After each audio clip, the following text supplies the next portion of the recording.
الحمد لله نحمده ونستعينه ونستغفره ونؤمن به ونتوكل عليه ونعوذ بالله من شرور أنفسنا ومن سيئات أعمالنا من يهده الله فلا مضل له ومن يضلله فلا هادي له ونشهد أن لا إله إلا الله وحده لا شريك له ونشهد أن محمدا عبده ورسوله أشرف مولود أرسله بالهدى ودين الحق ليظهره على الدين كله ولو كره المشركون اللهم صل على محمد وعلى آل محمد كما صليت على إبراهيم وعلى آل إبراهيم وبارك على محمد وعلى آل محمد كما باركت على إبراهيم وعلى آل إبراهيم في العالمين إنك حميد مجيد أما بعد أيها الناس أوصيكم عباد الله وإياي بتقوى الله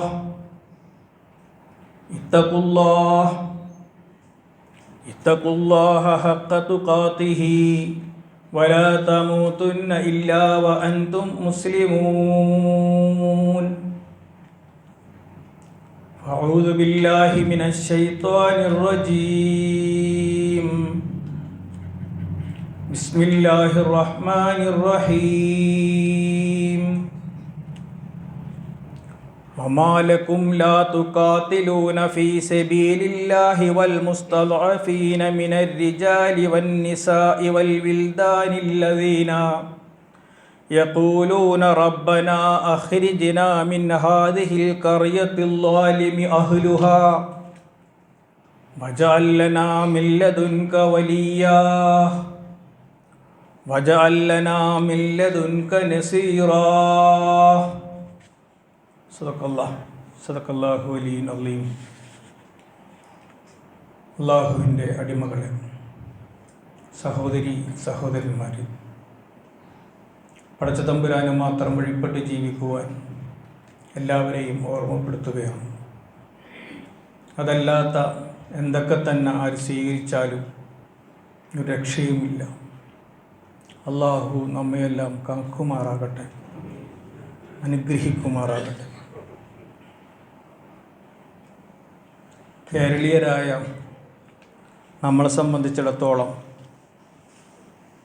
പ്രബലങ്ങളായ രണ്ട് മതസമൂഹങ്ങളിലെ രണ്ട് മഹത് വ്യക്തിത്വങ്ങൾ അനുസ്മരിക്കപ്പെട്ടുകൊണ്ടിരിക്കുന്ന, അത് ആഘോഷിച്ചു കൊണ്ടിരിക്കുന്ന തിരക്കിലാണ്. ഒന്ന് ഓണമാണ്, മറ്റൊന്ന് നബിദിനമാണ്. മഹത് വ്യക്തിത്വങ്ങൾ എന്ന് പറയുന്നത് ഒന്ന് മഹാബലിയാണ്, മറ്റൊന്ന് റസൂലുള്ളാഹി സല്ലല്ലാഹു അലൈഹി വസല്ലം. 1961 പട്ടുംതാണു പിള്ള സർക്കാർ ഒന്നാമത്തെ കേരളത്തെ ഓണത്തെ ദേശീയ ഉത്സവമായി പ്രഖ്യാപിച്ച ശേഷം ജാതിമതഭേദമന്യേ കേരളത്തിൽ മാത്രമല്ല ലോകത്തിൽ തന്നെ വളരെ ആർഭാടപൂർവം ആഘോഷിച്ചു കൊണ്ടിരിക്കുകയാണ്. തികച്ചും ഹൈന്ദവ മതസങ്കല്പങ്ങളുമായി വിശ്വാസപ്പെട്ടതാണ് അതിലെ മതം എന്ന് പറയുന്നത്. ഇന്നിപ്പോൾ ഓണത്തെ വാമന ജയന്തി ആക്കാൻ വേണ്ടിയിട്ടുള്ള മറ്റൊരു ശ്രമം സംഘപരിവാര ശക്തികൾ നടത്തിക്കൊണ്ടിരിക്കുന്നുണ്ട്. എന്ന് പറഞ്ഞാൽ ഓണത്തെ ഹൈന്ദവ മത ജാതി വർഗങ്ങളിൽ എല്ലാവരും തന്നെ അംഗീകരിക്കുന്നില്ല. അതിനെ പല തരത്തിലാണ് അവരെല്ലാവരും ഉൾക്കൊണ്ടിട്ടുള്ളത്. പണ്ടെങ്ങോ നടന്നുപോയ ഒരു ചിരപുരാതന കാലത്തെ മേൽജാതിയും കീഴ്ജാതിയും തമ്മിൽ നടന്ന ഒരു രാഷ്ട്രീയ സംഘർഷത്തിന് മതവർണ്ണം നൽകിയതാണ് സത്യത്തിൽ ഈ ഓണാഘോഷം എന്നൊക്കെ പറയുന്നത്. അതിലെ ഓരോന്നിലും വിശ്വാസങ്ങളുണ്ട്. ഇപ്പോൾ പൂക്കളത്തിലുണ്ട്, അതിലെ ദിവസത്തിലുണ്ട്, അത്തത്തിലുണ്ട്, ചിങ്ങമാസത്തിൻ്റെ ഒന്നിലുണ്ട്, അതിൽ നമ്മൾ കാണിച്ചു വെക്കുന്ന അതിൽ നെൽക്കതിര് തൂക്കിയിടുന്നതിലുണ്ട്, അതിലെ ഓരോ കലാപരിപാടികളിൽ വരെ വിശ്വാസപരമായിട്ട് ഒരുപാട് സംഗതികളുണ്ട്. പക്ഷെ ഇന്ന് ഇപ്പോൾ ഓണത്തിന് മതമില്ല. ഒരു മതേതര മുഖമാണ് ഇന്നിപ്പോൾ ഓണത്തിനുള്ളത്. താൻ എത്ര മതേതരനാണ് എന്ന് ബോധ്യപ്പെടുത്താനുള്ള ശ്രമങ്ങളാണ് നമ്മൾ പോലും എന്ന് പറഞ്ഞാൽ മുസ്ലിങ്ങൾ പോലും നടത്തിക്കൊണ്ടിരിക്കുന്നത്. കേരളത്തിൻ്റെ ഒരു ദേശീയ ഉത്സവത്തിൽ താൻ പങ്കെടുത്തിട്ടില്ലെങ്കിൽ ഞാനെങ്ങനെ മതേതരനായി മാറും, ഈ രാജ്യത്തൊരു ബഹുസ്വര സമൂഹത്തിൽ ഞാനെങ്ങനെ നിലകൊള്ളും എന്ന ഭാവത്തിലാണ് ഇതിൻ്റെ കഥയൊന്നും അറിയാതെ നമ്മളിങ്ങനെ ആടിക്കൊണ്ടിരിക്കുകയാണ്. ഒരു മതവിശ്വാസത്തെ ഇങ്ങനെയാക്കി മാറ്റിയെടുക്കുന്നതിൽ തൽപര കക്ഷികൾ വിജയിക്കുകയാണ് ചെയ്തത്. സത്യത്തിൽ ഇതിലെ മതം പോലുമല്ല ഓണം എന്ന് വളരെ വിശദമായിട്ട് ഒരുപക്ഷെ ഈ വിഷയവുമായി ബന്ധപ്പെട്ട് മുസ്ലിം സമുദായത്തെ വല്ലാതെ ബോധവൽക്കരിക്കേണ്ടതുണ്ട്. ഒരു ഹുത്തുബ ഇതിനു വേണ്ടി മാത്രം നടത്തേണ്ടതുണ്ട്. എന്താണ് ഓണം എന്നത്? ഓണം എന്ന് പറയുന്നത് ഒരു മതവിശ്വാസവുമായി ബന്ധപ്പെട്ട ഒന്നല്ല. മഹാബലിയുടെ ചരിത്രം അതൊരു രാഷ്ട്രീയ ചരിത്രമാണ്. താഴ്ന്ന ജാതിക്കാരും മേൽജാതിക്കാരും തമ്മിൽ നടന്ന ഒരു വലിയ സംഘർഷത്തിൻ്റെ രക്തസാക്ഷിയാണ്, രാഷ്ട്രീയ രക്തസാക്ഷിയാണ് മഹാബലി. ഇപ്പം നടക്കുന്ന ഈ ഓണത്തിലൊന്നും മഹാബലി എങ്ങനെയാണ് കടന്നു വന്നതെന്ന് മനസ്സിലാവുന്നില്ല. ഓണത്തെ സംബന്ധിച്ച് ചിങ്ങമാസത്തിൽ നടത്തുന്നത് ഇത് കർഷക ജന്മികളുടെ ആഘോഷം. ഓണം വന്നാലും ഉണ്ണി പറന്നാലും നിങ്ങൾ കേട്ടിട്ടില്ലേ? കോരന് കഞ്ഞി കുമ്പിളിൽ തന്നെ എന്നാണ് പറയുക. എന്ന് പറഞ്ഞാൽ ഇവിടുത്തെ അന്നത്തെ ആ വലിയ കാർഷിക ജന്മികളുടെ വലിയ ഒരു ആഘോഷത്തെ അതിലേക്ക് ഒരു വിശ്വാസം കടന്നു വരണമല്ലോ. ഇപ്പോൾ രാഷ്ട്രീയത്തിന് പ്രാധാന്യം കിട്ടാൻ വേണ്ടി മതത്തെ രാഷ്ട്രീയത്തിലേക്ക് വലിച്ചഴക്കിച്ചു കൊണ്ടിരിക്കുന്ന സംഘപരിവാർ നീക്കത്തിൻ്റെ ഒരു മറുപുറമാണ് എന്ത്? ഇവിടത്തെ കാർഷിക ജന്മികൾക്ക് ഇവിടെയുള്ള താഴ്ന്ന ജാതിക്കാരുടെ പിൻബലം കിട്ടാൻ വേണ്ടിയിട്ട് അതിലേക്ക് മഹാബലിയെ കൊണ്ട് പ്രതിഷ്ഠിക്കുകയും അതിനെ ഒരു ഓണമാക്കി മാറ്റുകയാണ് ചെയ്തത്. എന്നാൽ കേരളം 1961 ഈ ഓണം ദേശീയോത്സവമായി വരുന്നത്. അതിനു മുമ്പൊന്നും ഈ ഓണത്തിന് എൻ്റെ പഴയ കാരണവന്മാരോടൊക്കെ ചോദിച്ചു നോക്കിയാൽ അറിയാം, അത്ര വലിയ പ്രാധാന്യമോ പ്രസക്തിയോ ആഘോഷമൊന്നും ഓണത്തിന് ഉണ്ടായിരുന്നില്ല. എന്നാണ് കേരളം രൂപപ്പെട്ടത് 1958. ഇതിനു മുമ്പ് തമിഴ് രാജ്യവുമായി ബന്ധപ്പെട്ടിട്ടുള്ളൊരു ചേര രാജ്യമായിരുന്നില്ലേ നമ്മൾ? ചേരവംശം എന്നൊക്കെ ചരിത്രത്തിൽ നിങ്ങൾ കേട്ടിട്ടുണ്ടല്ലോ. അന്നും മഹാബലി ഉണ്ടായിരുന്നു. മനസ്സിലായില്ലേ? കേരളം രൂപപ്പെടുന്നതിന് മുമ്പും മഹാബലി ഉണ്ടായിരുന്നു. എന്ന് പറഞ്ഞാൽ ഇപ്പോൾ നടക്കുന്ന ഈ ഓണാഘോഷവുമായി ബന്ധപ്പെട്ടുകൊണ്ട് മഹാബലിക്ക് പ്രത്യേകിച്ച് ഒന്നും തന്നെ ഇല്ല എന്നാണ് ഞാൻ പറഞ്ഞു വരുന്നത്. ഈ കഥകളൊന്നും അറിയാതെയാണ് നമ്മളിപ്പോൾ ഒരു മതേതര മുഖം നൽകിക്കൊണ്ട് നമ്മളിങ്ങനെ ആർഭാടപൂർവ്വം ആഘോഷിക്കുന്നത്. എപ്പോഴെങ്കിലും ഇതുപോലൊരു സന്ദർഭത്തിൽ ഇനി ഇങ്ങനൊരു ഹുത്തുബക്ക് അവസരം കിട്ടിക്കഴിഞ്ഞാൽ എന്താണ് ഓണത്തിൻ്റെ രാഷ്ട്രീയമെന്ന് നമ്മൾ ഇൻഷാ അല്ലാഹ് ഞാൻ തന്നെ എപ്പോഴെങ്കിലും ഇവിടെ വന്നാൽ നിങ്ങളെ പറഞ്ഞ് ബോധ്യപ്പെടുത്തി. നമ്മളത് അറിയണം. നമ്മുടെ മുസ്ലിം സമുദായം അറിയുന്നില്ല എന്താണ് മഹാബലി. അസുരന്മാരും ദേവന്മാരും തമ്മിൽ നടന്ന ഈ അസുരന്മാരെന്ന് പറഞ്ഞാൽ ആരാന്നറിയൂ? സുര എന്ന് പറയുന്ന മദ്യം ഉപയോഗിക്കാത്തവരാണ് അസുരന്മാർ. മഹാബലി അസുരനാണ്. ദേവന്മാർ മദ്യം ഒരുപാട് ഉപയോഗിക്കുന്നവർ. മഹാബലിയെ ഓർക്കുന്നത് കേരളം ലാഭകരമാക്കുന്നത് ഏറ്റവും കൂടുതൽ മദ്യം വിറ്റുകൊണ്ടാണ് മഹാബലിയെ അനുസ്മരിച്ചു കൊണ്ടിരിക്കുന്നത്. അപ്പോൾ അതവിടെ നിൽക്കട്ടെ. എൻ്റെ വിഷയം മഹാബലിയെ ഓണമൊന്നുമല്ല. മുസ്ലിം സമുദായം വല്ലാതെ ഇത് നമ്മുടെ ജീവിതത്തിൻ്റെ തന്നെ ഒരു ഭാഗമായി ഇത് ഏറ്റെടുത്ത് നടത്തുന്നു. അത് പലപ്പോഴും പരിധി വിട്ടു പോകുന്നു. അതിൻ്റെ ആഘോഷങ്ങളിലൊക്കെ നമ്മുടെ മുസ്ലിം പെൺകുട്ടികളൊക്കെ വല്ലാതെ അതിൻ്റെ ഒരു ആഘോഷമെന്ന നിലയിൽ ഇപ്പോൾ കേരളത്തിൻ്റെ ഒരു ദേശീയ ആഘോഷം നമ്മൾ ഉദ്യോഗസ്ഥന്മാർ സർക്കാരിൻ്റെ ഓർഡിനൻസൊക്കെ ഉണ്ടാകും. അതനുസരിച്ചൊക്കെ ഒരു പങ്കാളിത്തം എന്നതിനപ്പുറം നമ്മുടെ വലിയ ഒരു പരിപാടിയായി ഏറ്റെടുത്ത് നടത്തുന്ന ഒരു വിഷമം നിങ്ങളോട് പങ്കുവെച്ചു എന്ന് മാത്രമേ ഉള്ളൂ. അപ്പോൾ അതവിടെ നിൽക്കട്ടെ, നമ്മളത് വളരെ വിശദമായി ചർച്ച ചെയ്യേണ്ട ഒന്നാണ്. മറ്റൊന്ന് നബിദിനമാണ്. നബിദിനം പാടുണ്ടോ പാടില്ലേ, അത് ബിദ്അത്താണോ ഹലാലാണോ എന്നൊന്നുമല്ല ഇപ്പോൾ ഇവിടെ ചർച്ച ചെയ്യാൻ പോകുന്നത്. ആരായിരുന്നു മുഹമ്മദ് നബി സല്ലല്ലാഹു അലൈഹി വസല്ലം? റസൂലുള്ളാഹി സല്ലല്ലാഹു അലൈഹി വസല്ലമയെ ഖുർആൻ എന്താണ് പരിചയപ്പെടുത്തിയത്? കേവലം ഒരു മതപ്രവാചകൻ, ഒരു ആത്മീയ നേതാവ്. നമ്മളിപ്പോൾ ഈ നബിദിനവുമായൊക്കെ ബന്ധപ്പെട്ടുകൊണ്ട് റസൂലിൻ്റെ ഒരു മാതൃക ആരാ നമ്മുടെ മുമ്പിലുള്ളത്?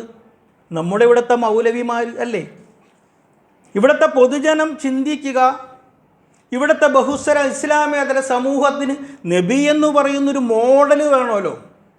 ആരാണ് നബി? വലിയ താടിയുള്ള നബിക്ക് താടിയുണ്ട്, തലയെ കെട്ടുള്ള പച്ച പുതപ്പിട്ട ആ നബിദിനത്തിൻ്റെ ആ റാലിയിലേക്ക് ഇങ്ങനെ വരുന്ന, കഴിഞ്ഞ പലയിടത്തും ഈ വടക്കൻ കേരളത്തിലേക്ക് നബി വരുന്നത് കുതിരപ്പുറത്ത് കൂളിംഗ് ഗ്ലാസ്സൊക്കെ വെച്ചിട്ടാണ് വരുന്നത്.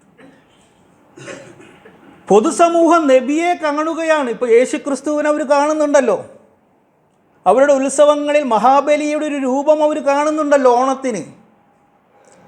നബിയെ അവർ കാണുന്നത് എങ്ങനെ? ആരായിരുന്നു? ഇങ്ങനെ വെറും ഒരു ആത്മീയ ആചാര്യനായിരുന്നു മുഹമ്മദ് നബി സല്ലല്ലാഹു അലൈഹി വസല്ലം.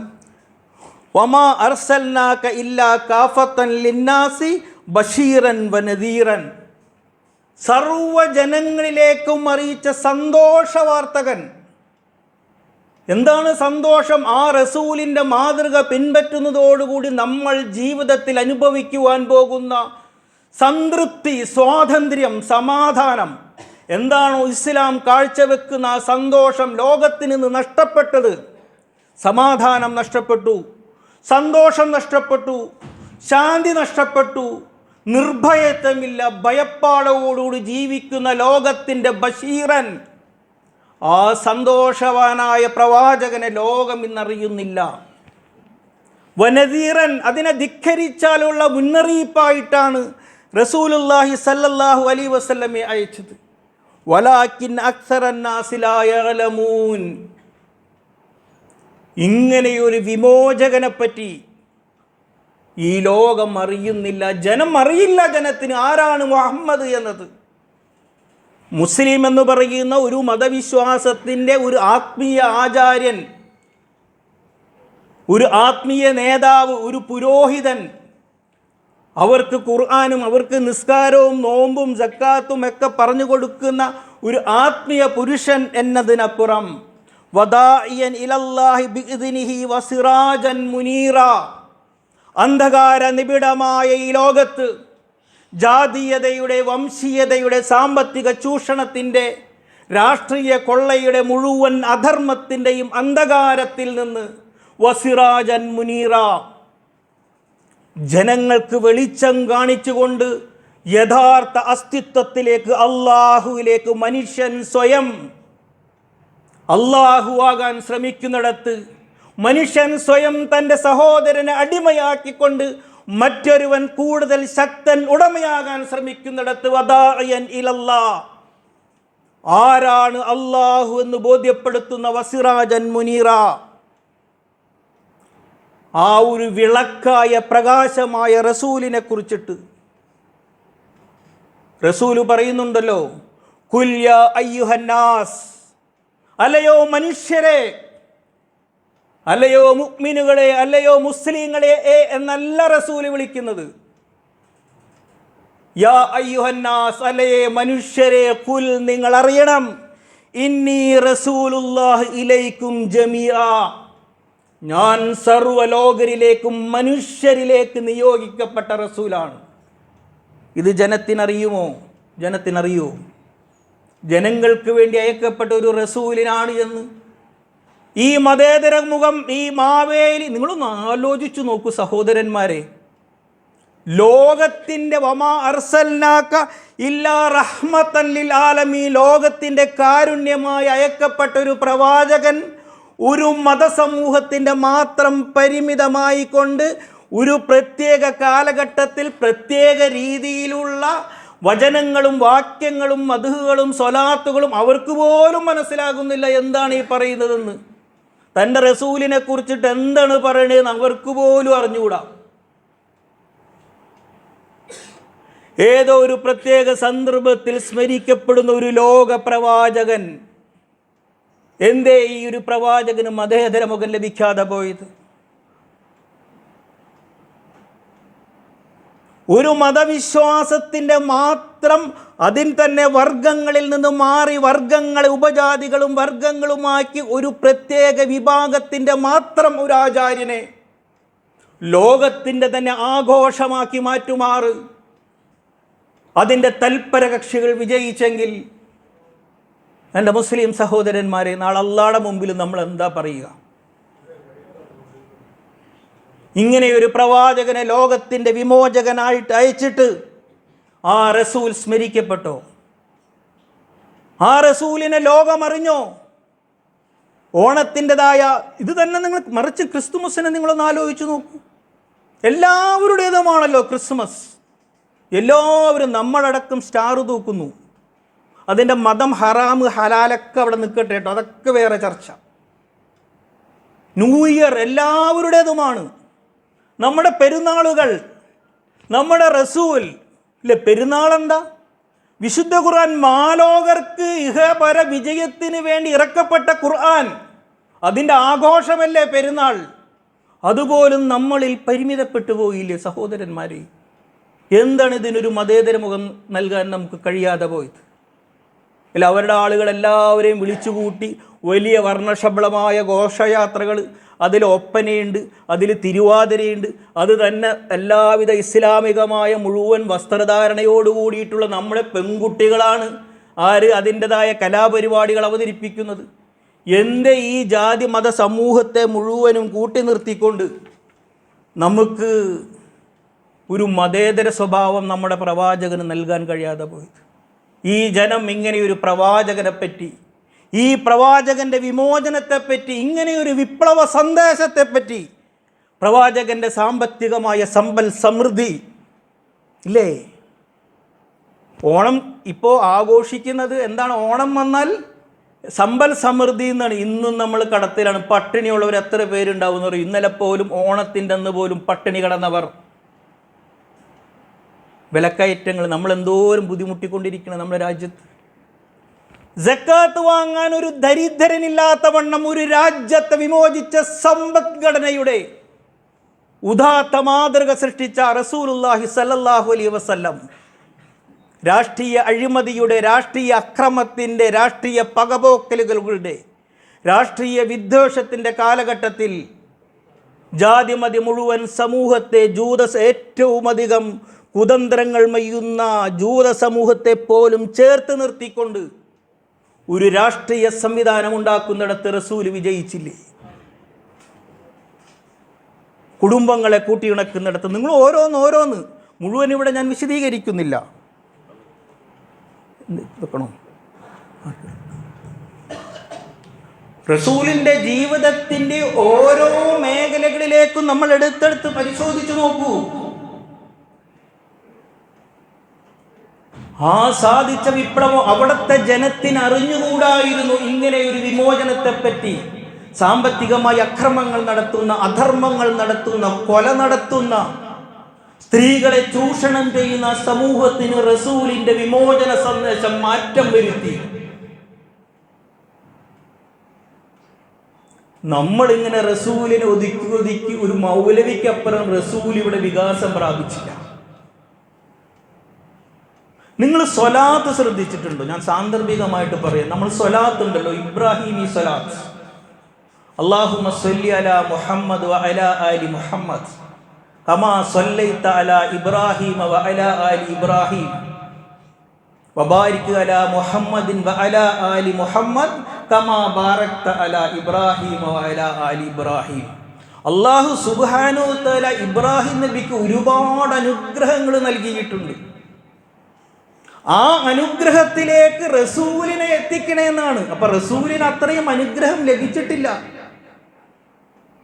റസൂലിന്റെ അനുഗ്രഹങ്ങൾ താഴെയാണ്. അങ്ങനെയാണല്ലോ ഉപമ പറയുക. അല്ലാഹുവേ, മുഹമ്മദ് റസൂലുള്ളാഹി സല്ലല്ലാഹു അലൈഹി വസല്ലമക്കും അതിന്റെ അഹ്ലുകാർ. ആരാണ് അഹ്ലുകാർ? നമ്മളാണ് അഹ്ലുകാർ. റസൂലിന്റെ കൊച്ചാപ്പ മൂത്താപ്പ അബൂലഹബ് അബൂജഹൽ അല്ല റസൂലിന്റെ അഹ്ലുകാർ, കുടുംബക്കാർ. നമ്മൾ റസൂലിനെ പിൻപറ്റിയവർ. നമ്മൾക്ക് എന്ത് നൽകണം? ഇബ്രാഹിം നബി അലൈഹിസ്സലാമക്കും ഇബ്രാഹിം നബി അലൈഹിസ്സലാമയുടെ തലമുറക്കും നൽകിയ അനുഗ്രഹം നൽകണം. ഇബ്രാഹിം നബി അലൈഹിസ്സലാമക്ക് ലഭിച്ച ഏറ്റവും വലിയ അനുഗ്രഹം ഏതായിരുന്നു? ഏറ്റവും വലിയ അനുഗ്രഹം ഇമാമുൻ ലിന്നാസ്, ലോക നേതാവായ ഇബ്രാഹിം നബി അലൈഹിസ്സലാം. നമ്മൾ അള്ളാഹുവോട് പ്രാർത്ഥിക്കുകയാണ്, അള്ളാഹുവിന്റെ റസൂലായ മുഹമ്മദ് നബിയെയും അതിൻ്റെ അഹ്ലുകാരായ ഞങ്ങളെയും ലോകത്തിൻ്റെ ഏറ്റവും ഉന്നതിയിലെത്തിക്കണം, ലോകത്തിന് മാതൃകയാക്കണം, ലോകത്തിൻ്റെ നേതാക്കളാക്കണം. ആയോ നമ്മൾ? എത്ര നികൃഷ്ടമായൊരവസ്ഥയിലാണ് നമ്മൾ കഴിഞ്ഞുകൂടിക്കൊണ്ടിരിക്കുന്നത്. ആരാണ് റസൂലിനെ ലോക നേതാവാക്കി മാറ്റേണ്ടത്? നമ്മളിലൂടെയായിരുന്നു ആവേണ്ടത്. സൂറത്തുൽ ഹജ്ജിന്റെ അവസാനം നമ്മളിങ്ങനെ വായിച്ചിട്ടില്ലേ, വജാഹിദു ഫില്ലാഹി ഹഖ്ക ജിഹാദിഹി. നമ്മൾ അള്ളാഹുവിന്റെ മാർഗത്തിൽ ഇറങ്ങിത്തിരിക്കുക, കഠിന പ്രയത്നം, യഥാർത്ഥ മുസ്ലിമായി മാറുക. ഹുവജത്തബാക്കും, നമ്മളെ അതിനു വേണ്ടി തെരഞ്ഞെടുത്തിരിക്കുന്നു. എന്നിട്ടൊക്കെ ഇങ്ങനെ പറഞ്ഞു വന്നിട്ട് ഇത് മില്ലത്ത അബീക്കും ഇബ്രാഹിം, നമ്മുടെ ആദർശ പിതാവായ ഇബ്രാഹിം, സർവരാരും അംഗീകരിക്കുന്ന സർവ മതങ്ങളുടെയും ആദർശ പിതാവായ ഇബ്രാഹിമിന്റെ മില്ലത്തിലാണ് നമ്മൾ.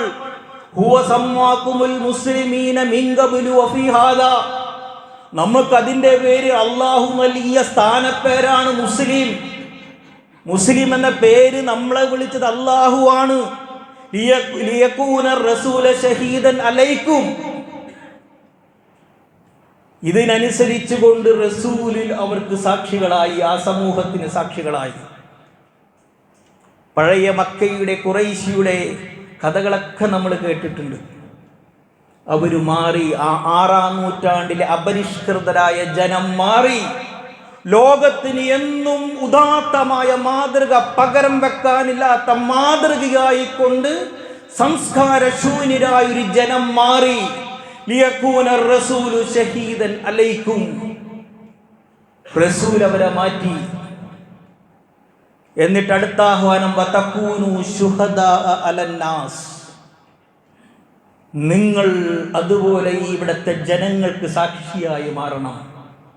ഇവിടെ ജീവിച്ചു കൊണ്ടിരിക്കുന്ന റസൂല്, ഇവിടത്തെ ജീവിക്കുന്ന റസൂലിനെ അറിയാത്ത, റസൂലിനെ കണ്ടിട്ടില്ലാത്ത ജനത്തിന് റസൂലിനെ പറ്റി പഠിച്ച് മാറി വന്ന നമ്മൾ ലോക ജനങ്ങൾക്ക് സാക്ഷികളായിട്ട് മാറണം.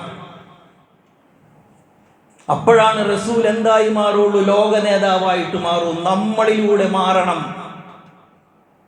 ഇതിൻ്റെ ഒരു മറുപുറം നിങ്ങളൊന്ന് ആലോചിച്ച് നോക്കി. പ്രവാചകനെ ഇവിടുത്തെ സാമൂഹിക, രാഷ്ട്രീയ, കുടുംബ, സാമ്പത്തിക, ജീവിത വിഷയങ്ങൾ ഏറെ വിമർശന വിധേയമാണ്. അല്ലെ, യുദ്ധക്കൊതിയനാണ്, സ്ത്രീലമ്പടനാണ്, ഭീകരനാണ്, തീവ്രവാദിയാണ്, സംസ്കാര ശൂന്യനാണ്, 6-ാം നൂറ്റാണ്ടിൽ വന്നവനാണ്. അല്ലേ? നമ്മൾ ഇബ്രാഹിം നബി അലൈഹിസ്സലാം ആദർശ പിതാവായ ഇമാമുൽ ലിന്നാസായ ഇബ്രാഹിം നബിക്ക് വേണ്ടി ആയ പോലെ നമ്മൾ റസൂലിനെ എങ്ങനെയാക്കണം? ആ ദൗത്യം നമ്മൾ ഏൽക്കുമ്പോഴേ തകൂനു ശുഹദാ അലന്നാസ്. എന്താ റസൂലിന്റെ ദൗത്യം? റസൂല് മക്കയിൽ വന്ന ഉടനെ തന്നെ വന്നിട്ട് നമസ്കാരം, നോമ്പ്, ഹജ്ജിന്റെ ഫർള്, അതിന്റെ ഷർത്ത്, അല്ലെ, നോമ്പിന്റെ ഇത്ര, ഒളുവിന്റെ, ഇതൊന്നുമല്ല പഠിപ്പിച്ചത്. സമൂഹത്തെ വിമോചിപ്പിക്കുകയായിരുന്നു. ചെറിയ ചെറിയ സുഹൃത്തുക്കളുടെ അടുത്ത് പരിശോധിച്ച് നോക്കി നിങ്ങൾ. ആരാണ് അള്ളാഹു? അള്ളാഹുവിനെ അറിയാത്ത വിവിധങ്ങളായ ഒരുപാട് ദൈവങ്ങളെ, ഗോത്ര ദൈവങ്ങളെ, ഓരോന്നിനും ഓരോ ദൈവങ്ങളെ പൂജിപ്പിക്കുന്നിടത്ത് അള്ളാഹുവും ജനങ്ങളും ദൈവവും തമ്മിൽ മധ്യവർത്തി നിൽക്കുന്നിടത്ത് അഖുൽ അഊദു ബിറബ്ബിന്നാസ്, ജനങ്ങളുടെ റബ്ബ്, ജനങ്ങളെ പരിപാലിക്കുന്ന ഇലാഹ്. അറിയില്ലായിരുന്നു ആ സമൂഹത്തിന് അള്ളാഹുവും ജനവും തമ്മിൽ ഇങ്ങനെ ഒരു ബന്ധം. ചൂഷിത പുരോഹിത വർഗങ്ങൾ ഇടയിൽ നിന്ന് ജനങ്ങളെ ചൂഷണം ചെയ്യുന്ന കാലത്ത് ഒരു അള്ളാഹുവിനെ അവർ പരിചയപ്പെടുകയായിരുന്നു. ചൂഷണങ്ങളുടെ കാലത്ത് ആ സമൂഹത്തെ അവർ മാറ്റി, റസൂല് മാറ്റി. സ്വന്തം ജീവിതം കൊണ്ട് വയലഉ അൻഹും ഇസ്റഹും വൽ അഗ്ലാലത്തി കാനത്ത് അലൈഹിം, അവരെ വരിഞ്ഞു മുറുക്കിയിരുന്ന മുഴുവൻ ചങ്ങലക്കെട്ടുകളും മാറ്റി. ഞാനിവിടെ നിർത്തുകയാണ്. സഹോദരന്മാരെ, ഈ മണ്ണിലേക്ക് ഇസ്ലാം കടന്നു വന്നത് എങ്ങനെയാണ്? കേരളക്കരയിലേക്ക് ഇസ്ലാം കടന്നു വന്നത് എങ്ങനെയാണ്? നമ്മുടെ നമസ്കാരം കണ്ടിട്ടാണോ? നമ്മുടെ നോമ്പ് കണ്ടിട്ടാണോ? അല്ല. അവിടെ നിന്ന് റസൂലിൻ്റെ ദൗത്യവും ഏറ്റെടുത്തുകൊണ്ട് ഇവിടെ വന്നവർ, ഈ മണ്ണ് പോലും അല്ലെ, ഈ പൊന്നാനിയിൽ ഇവിടത്തെ ഈ മുകളിൽ കിടക്കുന്ന മണ്ണ് ഇങ്ങനെ നീക്കിക്കഴിഞ്ഞാൽ നമ്മുടെ പഴയ തലമുറയുടെ കാൽപ്പാടുകൾ, പാദമുദ്ര സ്പർശിച്ച ആ പവിത്രമായ കാൽപ്പാടുകൾ കാണാം.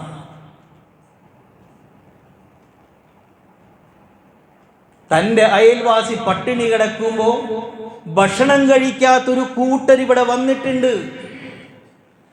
മനസ്സിലായോ നിങ്ങൾക്ക്? അറബികളന്ന് ഇവിടെ വന്നിട്ട് ഇവിടെ കച്ചവടക്കാരൊക്കെ ആയിട്ട് കൊടുങ്ങല്ലൂരും ഇവിടെയൊക്കെയാണല്ലോ ആദ്യമൊക്കെ വന്നത്. അവർ രാത്രിയാവുമ്പോൾ ദിഭാഷയെ വിളിച്ചിട്ട് ട്രാൻസ്ലേറ്ററെ വെച്ചിട്ട് ചോദിച്ചു, അയൽവാസി ഭക്ഷണം കഴിച്ചോ നിങ്ങൾ? ഇല്ലേ, നിങ്ങൾ കഴിച്ചിട്ട് ഞങ്ങൾ കഴിക്കുള്ളൂ. അയൽവാസി പട്ടിണി കിടക്കുമ്പോൾ ഭക്ഷണം കഴിക്കാതെ അവർക്ക് വേണ്ടി കാത്തിരിക്കുന്ന ഒരു കൂട്ടർ ഇവിടെ വന്നിട്ടുണ്ട്. അവർ സത്യസന്ധരാണ്. ജനങ്ങളെ ചൂഷണം ചെയ്തുകൊണ്ട് കച്ചവടം നടത്തിക്കൊണ്ട് ഇവിടുത്തെ ജന്മികൾക്കെതിരിൽ സത്യസന്ധമായി കൊണ്ട് കച്ചവടം നടത്തുന്നത്. ഇത് നിങ്ങളിപ്പോൾ വാങ്ങണ്ട, ഈ സാധനം ചീത്തയാണ്, നിങ്ങൾക്ക് കൊണ്ടുപോകാൻ പറ്റൂല, ഉപയോഗിക്കാൻ കൊള്ളൂല. നമ്മളെങ്ങനെ ചെയ്യുക? ഏറ്റവും മോശമായതായിരിക്കും നല്ലതെന്നും പറഞ്ഞു കൊടുക്കുന്നത്. ജനം അത്ഭുതപ്പെട്ടു. മുറ്റത്ത് കുഴിയുണ്ടാക്കിയിട്ട് അതിൽ ചിരട്ട വെച്ചിട്ട് അതിൽ മാറി നിന്ന് വേറെ തൻ്റെ തൊഴിലാളിയെ വെച്ച് കഞ്ഞി ഒഴിച്ചു കൊടുത്തിട്ട് മാറി നിന്നിരുന്ന ഒരു ഐത്ത സമ്പ്രദായം ഉണ്ടായിരുന്നു. ജാതീയതയുടെ, വർഗീയതയുടെ. വീടിൻ്റെ അകത്തിരുന്നു കൊണ്ട് താഴ്ന്നവന് സ്വന്തം മുതലാളിയുടെ വീട്ടിൽ വന്നിരുന്നിട്ട് ഭക്ഷണം കഴിക്കാൻ കഴിയില്ലായിരുന്നു. മുറ്റത്ത് കുഴിയുണ്ടാക്കിയിട്ട് ചിരട്ടയിലാണ് കഞ്ഞി ഒഴിച്ചിരുന്നത്. അങ്ങനെയുള്ള ജനസമൂഹങ്ങളെ ചേർത്ത് നിർത്തിക്കൊണ്ട് ഒന്നിച്ചിരുന്ന് കഴിക്കുന്ന ഭക്ഷണ മജ്‌ലിസുകൾ ഉണ്ടായി. എവിടെ? കേരളത്തിൽ. ലിതകൂനു ശുഹദാ അലന്നാസ്, ജനങ്ങൾ കണ്ടറിഞ്ഞനുഭവിക്കുകയായിരുന്നു.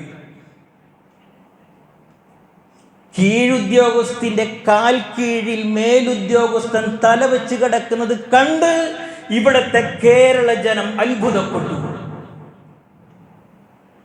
ഒരിക്കൽ ഇമാമ് വൈകി. നമസ്കാരത്തിന് ഇമാമാണല്ലോ നേതൃത്വം കൊടുക്കുക.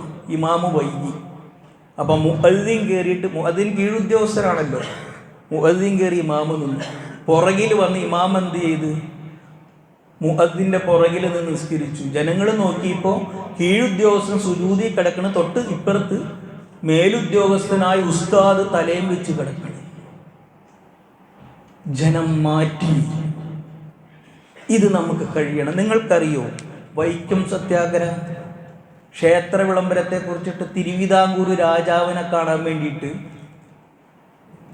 സമയമായില്ലേ, ഞാൻ നിർത്തും.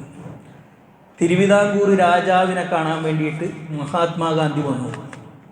രാജകൊട്ടാരത്തിലേക്ക് മഹാത്മാഗാന്ധിക്ക് പ്രവേശനം ഉണ്ടായില്ല. എന്താ കാരണം എന്നറിയോ? തിരുവിതാംകൂർ രാജാവ് മേൽജാതിക്കാരനായിരുന്നു.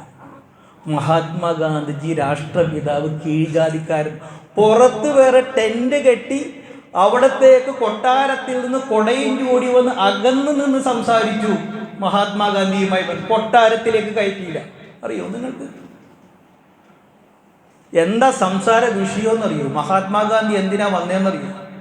അവിടുത്തെ കീഴ്ജാതിക്കാർക്ക് അവിടെ ക്ഷേത്രത്തിൽ പ്രവേശനം ഉണ്ടായിരുന്നില്ല. തിരുവിതാംകൂർ രാജാവ് അവിടുത്തെ താഴ്ന്ന വർഗക്കാർക്ക് ക്ഷേത്രപ്രവേശനം നൽകിയിട്ടില്ല എങ്കിൽ അവർക്ക് സ്വതന്ത്രമായി ആരാധന നടത്താവുന്ന പള്ളിയിലേക്ക് അവർ പ്രവേശിക്കും. മുസ്ലിം പള്ളികളിൽ ഇവിടുത്തെ കീഴ്ജാതിക്കാർ പ്രവേശിച്ച് ഇസ്ലാം സ്വീകരിക്കുമെന്ന് മുന്നറിയിപ്പ് നൽകാനാണ് മഹാത്മാഗാന്ധി വന്നത്. മനസ്സിലായോ നിങ്ങൾ? അവർ മാറി. എങ്ങനെ മാറി? ലിതകൂനു ശുഹദാ അലന്നാസ്, ജനങ്ങൾക്ക് സാക്ഷ്യം വഹിക്കാവുന്നൊരു മാതൃക. റസൂല് കാരുണ്യവാനാണെന്ന് പറയുമ്പോൾ ആ കാരുണ്യം നമ്മളിലൂടെ അനുഭവിച്ചറിയണം. അല്ലേ? നമ്മൾ നിത്യേന ബാങ്ക് വിളിക്കുകയല്ലേ, അഷ്ഹദു അല്ലാ ഇലാഹ ഇല്ലല്ലാഹ് അഷ്ഹദു അന്ന മുഹമ്മദ റസൂലുള്ളാഹ്. റസൂലിനോടുള്ള ആ സാക്ഷ്യം, നേർസാക്ഷ്യം നമ്മുടെ ജീവിതം കൊണ്ട് തെളിയണം. റസൂലിലുള്ള വിശ്വാസം, റസൂലിൽ വിശ്വസിച്ചാൽ ആ റസൂലിനെ നമ്മൾ അനുസരിക്കണം. ആ അനുസരിച്ച റസൂലിനെ നമ്മൾ സ്നേഹിക്കണം. ആ സ്നേഹിച്ച റസൂലിനെ നമ്മൾ ഇത്തിബാ ചെയ്യണം. എങ്ങനെ ചെയ്യണം? അഷ്ഹദു അന്ന മുഹമ്മദ് റസൂലുള്ളാഹ്, എൻ്റെ ജീവിതം കൊണ്ട് ഞാനത് തെളിയിക്കണം. അപ്പം ലോകം മാറും. നമ്മൾ ഇതും കൂടെ പറഞ്ഞിട്ട് ഞാൻ നിർത്താം. എന്നാൽ അത് പൂർണ്ണമാകും. നമ്മൾ സുന്നത്ത് എന്ന് പറയാറുണ്ടല്ലോ. നമ്മൾ വലിയ നിർബന്ധിതരാണ് സുന്നത്തെടുക്കാൻ. അല്ലേ? ഇരുന്ന് വെള്ളം കുടിക്കുക, ബിസ്മി ചൊല്ലുക. അർത്ഥത് ബിസ്മി ചൊല്ലിയാണോ അർത്ഥത് എന്ന് ചോദിക്കുക, മിസ്വാക്ക് നടത്തുക, ഇതൊക്കെ സുന്നത്ത്. അൽഹംദുലില്ലാഹ്, റസൂലിൻ്റെ ജീവിതത്തിൽ സുന്നത്ത് പോലെ തന്നെ ഒപ്പം മറ്റൊരു പാർട്ടും കൂടിയുണ്ട്, ഉസ്വത്ത്.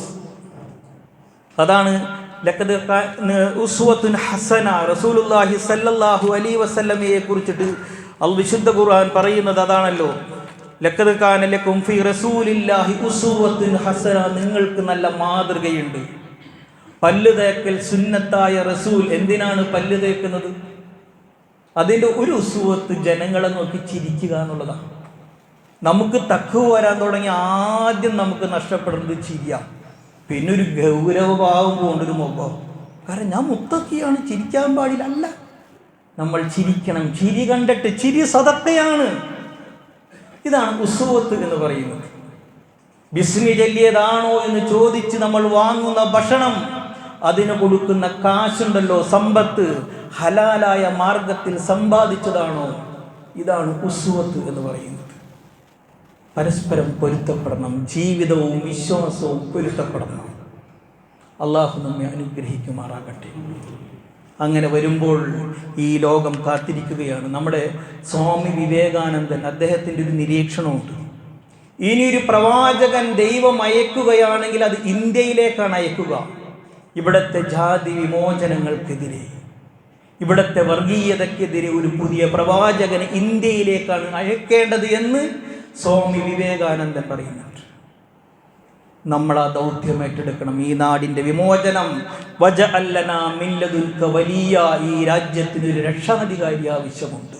വജഅൽ ലനാ മിൻ ലദുൻക നസീറ, ഈ രാജ്യത്തിന് ഒരു സഹായി ആവശ്യപ്പെട്ടിട്ടുണ്ട്.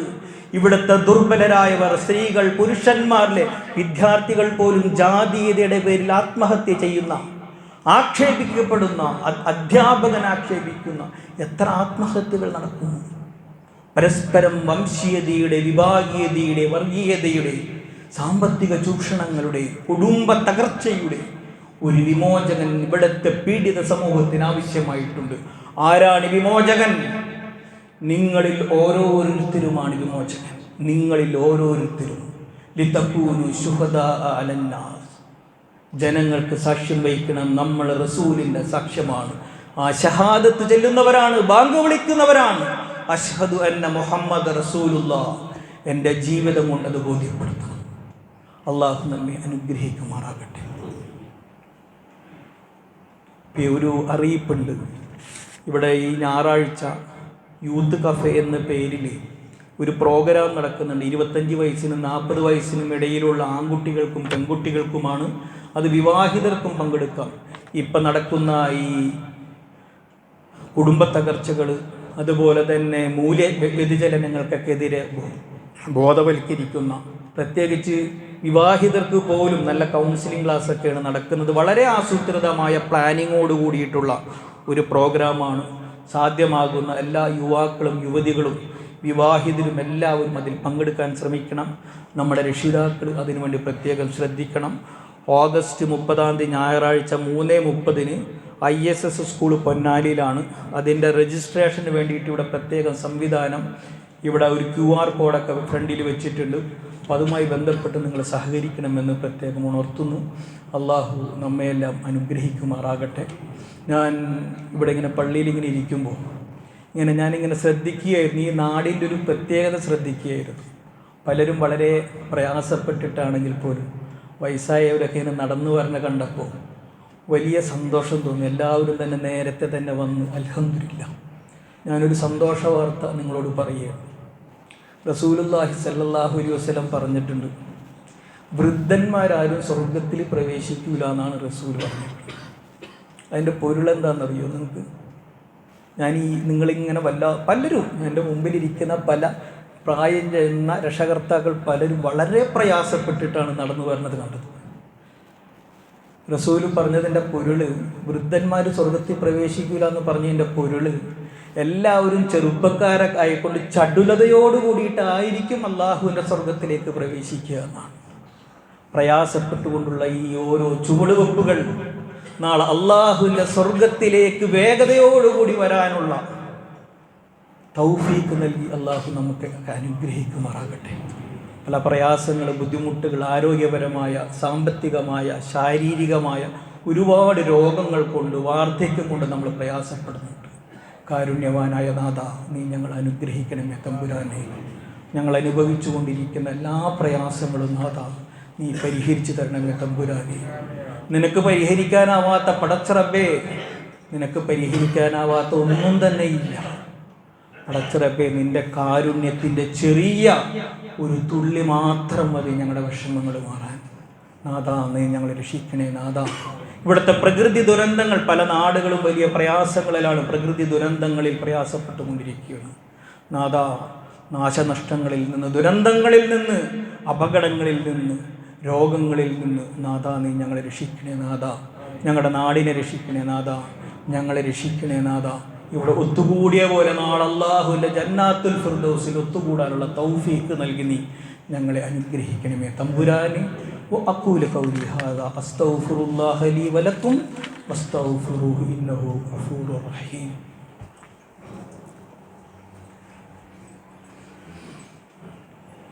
അൽഹംദുലില്ലാഹ്.